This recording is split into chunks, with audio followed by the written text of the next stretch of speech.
పశ్చిమ గోదావరి జిల్లాలో ఆడుదాం ఆంధ్ర ఆటలో గందరగోళం నెలకొంది.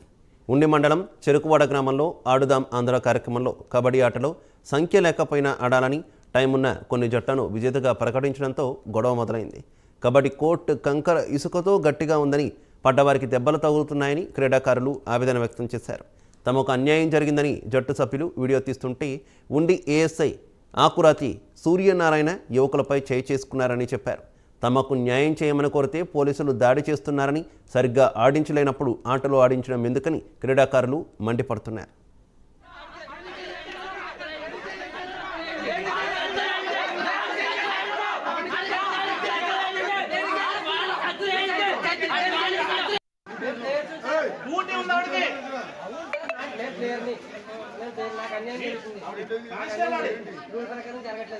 జరగకపోతే